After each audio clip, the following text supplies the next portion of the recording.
Welcome back to Study Hall, everyone. I am so excited for today's deep dive.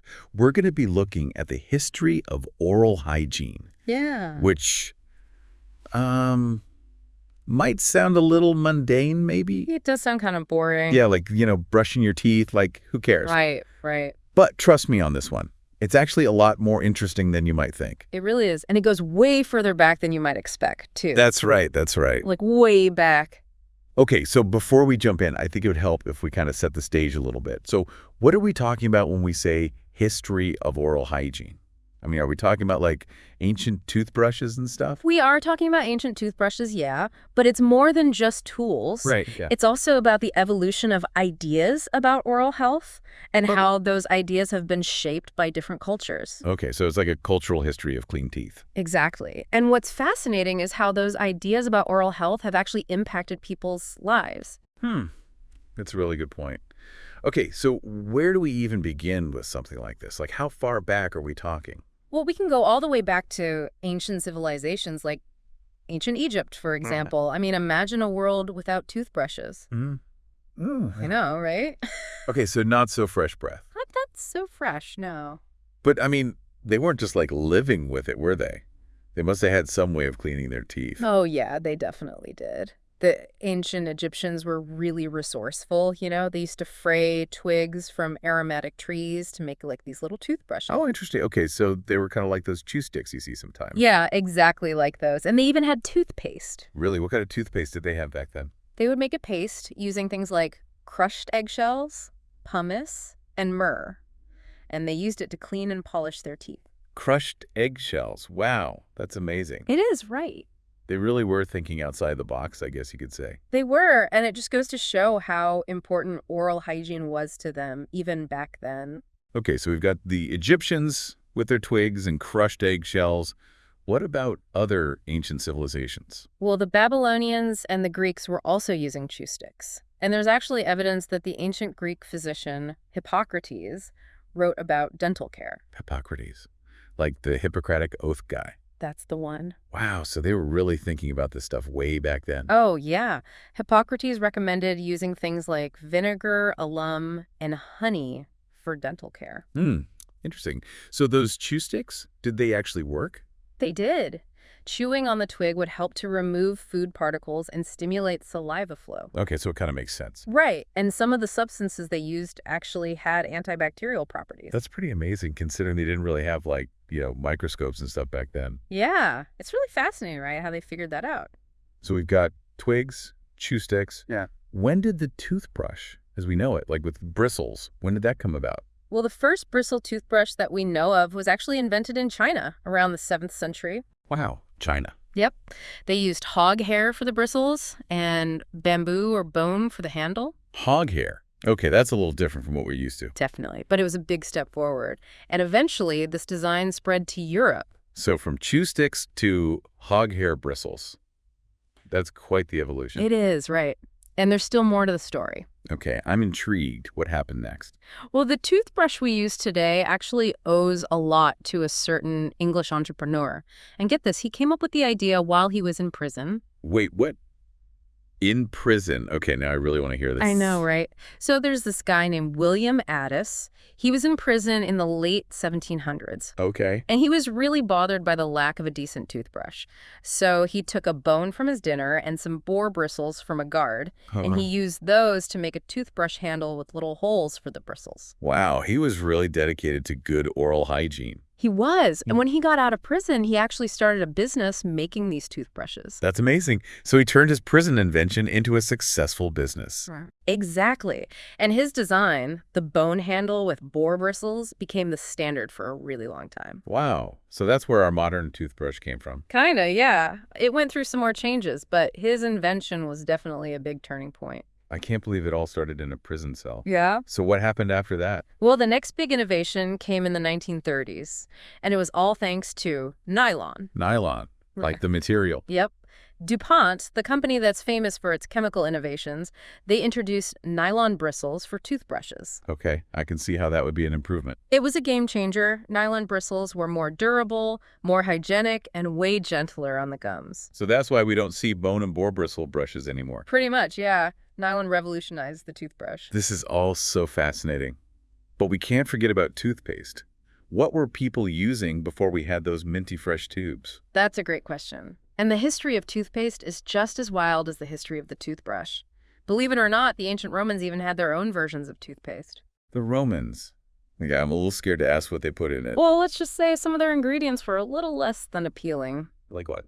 They used charcoal, salt, herbs, even things like urine. Urine. Okay, that's definitely not something I'd want to brush my teeth with. Yeah, I think we can all agree on that one. Okay, so thank goodness toothpaste has evolved since then. It definitely has. In the 19th century, we started to see the first commercial toothpaste sold in jars. Oh, okay, that's more like what we're used to. Sort of. They still used some pretty interesting ingredients back then, like chalk, soap, and sometimes even charcoal.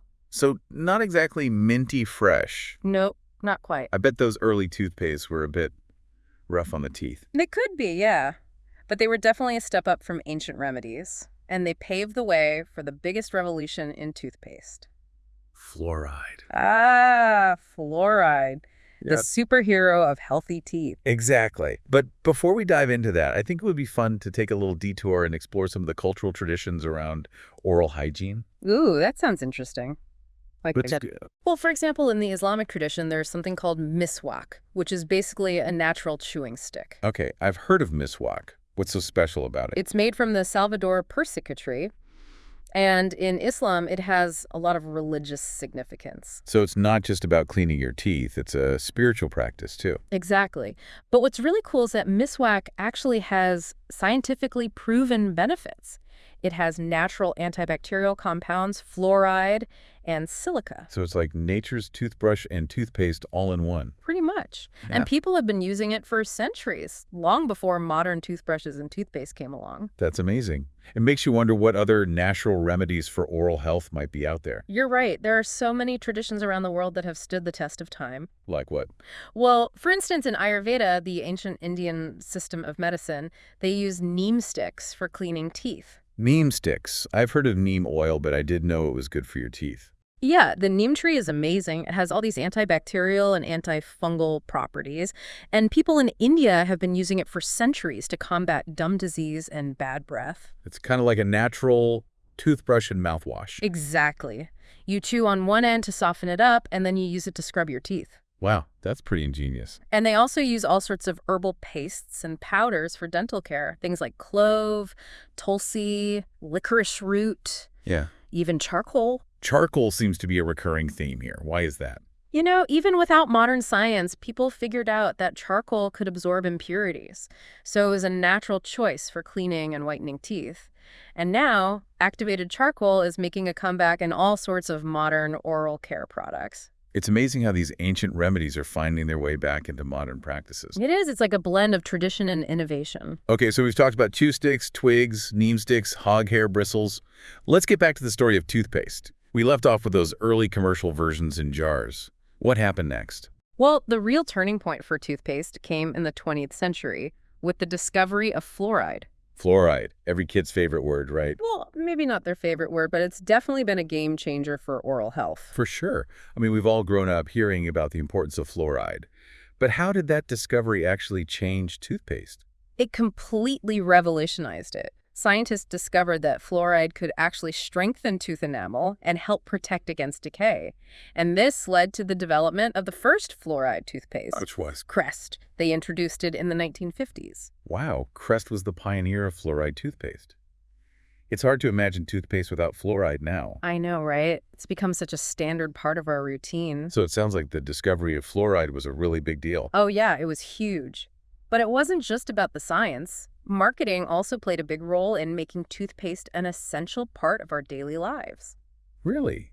I'm curious to know how they managed to convince people to embrace toothpaste. Well, one of the most successful marketing campaigns was launched by Pepsodent back in the 1920s. Okay, Pepsodent, what did they do? They came up with this really clever campaign that focused on the film that builds up on teeth. You mean plaque. Exactly. They called it film, Right. and they made it sound like this gross, scary thing that everyone needed to get rid of. And of course, Pepsodent toothpaste was the solution. So they tapped into people's desire for a brighter, more attractive smile. Smart. They were really good at marketing, and it worked. People started brushing more regularly because they wanted to get rid of that film. Interesting. So it wasn't just about health, it was also about aesthetics. Absolutely. And this marketing push, combined with public health campaigns, really helped to make brushing a daily habit for millions of people. You mentioned public health campaigns. What role did they play in promoting oral hygiene? They were really important. Schools started teaching kids about the importance of brushing and flossing. Yeah, I remember having those dental hygiene lessons in elementary school. Right. And the military also made brushing a mandatory part of a soldier's routine. That makes sense. You want to make sure soldiers are healthy and ready for anything. Exactly. And all of these initiatives really helped to instill good oral hygiene habits from a young age. So it was kind of a team effort. Scientists, marketers, public health officials. They all played a role in making oral hygiene what it is today. Yeah, I think that's a really good way to put it. It was a collaborative effort that spanned decades. We focused a lot on the tools and the practices, but what about the people? Were there any individuals who really shaped the field of oral hygiene? Oh, absolutely. There have been so many pioneers who dedicated their lives to understanding oral health and improving dental care. One name that really stands out is Charles C. Bass. Okay, tell me about him. Who was Charles C. Bass? Well, he was an American dentist who lived in the early 20th century, and he made this groundbreaking discovery about the cause of tooth decay. What did he discover? He discovered that a specific type of bacteria called Streptococcus mutans was the main culprit behind cavities. Streptococcus mutans. Sounds kind of scary. It is scary. It basically feeds on the sugars in our food and produces acids that attack tooth enamel. So he basically identified the enemy. He did. And this discovery was huge because it shifted the focus from simply cleaning teeth to actually targeting and controlling these harmful bacteria. So thanks to Dr. Bass, we're all waging war against Streptococcus mutans every time we brush and floss. Exactly. His research really paved the way for more effective prevention and treatment strategies for tooth decay. It's amazing how one person's research can have such a lasting impact on global health. It really is. And there are so many other pioneers who have made significant contributions to dentistry, like Lucy Hopps Taylor, for instance. Who was she? Well, she has the distinction of being the first woman to graduate from dental school in the United States. Wow, the first woman. That's incredible. It is. She graduated in 1866. Can you imagine the challenges she must have faced back then? I can't even imagine. She must have been incredibly determined. She was a true trailblazer, and she paved the way for generations of women in dentistry. Her story is really inspiring. It shows that you can achieve anything if you set your mind to it. I agree. It's a powerful reminder that barriers can be broken and progress is always possible, no matter the obstacles. Well said. Okay, so we've covered a lot of ground here, from ancient chew sticks to groundbreaking scientific discoveries. But what about the present day? What are some of the latest advancements in oral hygiene? Well, technology is definitely playing a bigger role than ever before. We're seeing all sorts of cool new gadgets and innovations. Like what? Well, one of the most exciting developments is the rise of smart toothbrushes. Smart toothbrushes. Okay, now you've got my attention. What are those? They're basically toothbrushes that connect to your smartphone via Bluetooth. Wow, really? Yeah, and they give you real-time feedback on your brushing technique. So they can tell you if you're brushing too hard or not long enough. Exactly. They track things like brushing time, pressure, and coverage. Some even have sensors that can detect early signs of gum disease. Wow, that's amazing. It's like having a personal dental coach right there in your bathroom. It is. And it's really helping people improve their oral hygiene habits. What other high-tech dental gadgets are on the horizon? Oh, there's so much cool stuff in development. They're working on toothpaste that can repair damaged enamel. Really? That would be amazing. I know, right? And there are mouthwashes that can detect oral cancer. Wow. And what about those 3D printed dental implants I've heard about? Yeah, those are becoming a reality too. The future of oral hygiene is looking pretty high-tech. It's incredible to think about all the possibilities. It is. But even with all this amazing technology, it's important to remember that good oral hygiene still comes down to those basic habits. You mean brushing and flossing? Exactly. No matter how fancy our toothbrushes and toothpaste get, we still need to do the basics. It's a good reminder that sometimes the simplest solutions are the most effective. I agree. So brush, floss, and see your dentist regularly. Words to live by. It's really incredible how many different cultures have found their own unique ways to take care of their teeth. Yeah, for real. And some of these traditions have been around for centuries. Exactly. And they often use ingredients that you can find right in nature. It's pretty cool, actually. Like, they were really in tune with their surroundings and knew how to use what they had to stay healthy. I know, it's amazing. And a lot of these traditional practices are still used today, which is pretty impressive. Okay, so we were talking about fluoride before the break. Tell me more about that. Like, when did fluoride become like a big thing in oral hygiene? Well, it all started in the early 20th century when scientists made a really important discovery. Okay, what do they find? They found that fluoride could actually strengthen tooth enamel and make it more resistant to decay. Oh, wow. So that's why fluoride is in everything now. Exactly. It was a game changer. And it led to the development of the first fluoride toothpaste, Which was? Crest. It hit the market in the 1950s. Crest. Wow, so they were the pioneers of fluoride toothpaste. They were. And since then, fluoride has become an essential ingredient in pretty much every toothpaste out there. Yeah, you're right. I can't even remember the last time I saw a toothpaste without fluoride. It's just become the norm. So it sounds like the discovery of fluoride was a really big deal for oral health. It was a revolution. And it wasn't just about the science either. Oh, what else played a role? Marketing. Companies really figured out how to sell people on the idea of fluoride. Interesting. How did they do that? Well, Pepsodent, the toothpaste brand, Yeah. they had this really successful campaign in the 1920s that played up the whole film thing. The film, you mean like the plaque that builds up on your teeth? Exactly. They called it film to make it sound even grosser.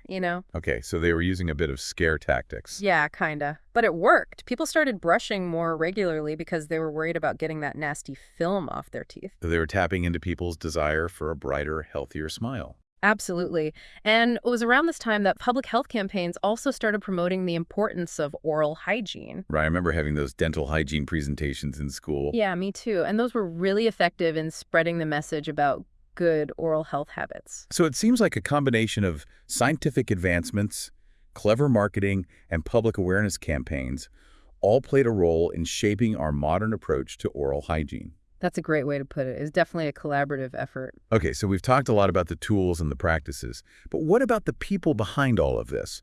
Were there any individuals who really stand out as pioneers in the field of oral hygiene? Oh, yeah, definitely.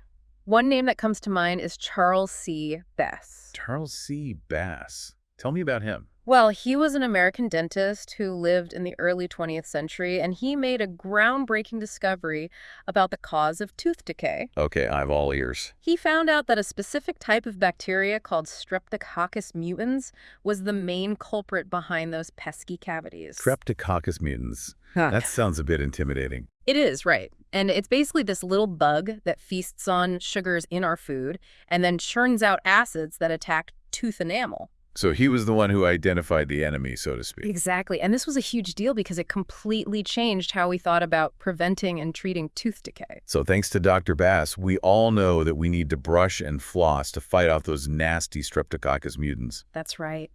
His research led to so many advancements in oral hygiene.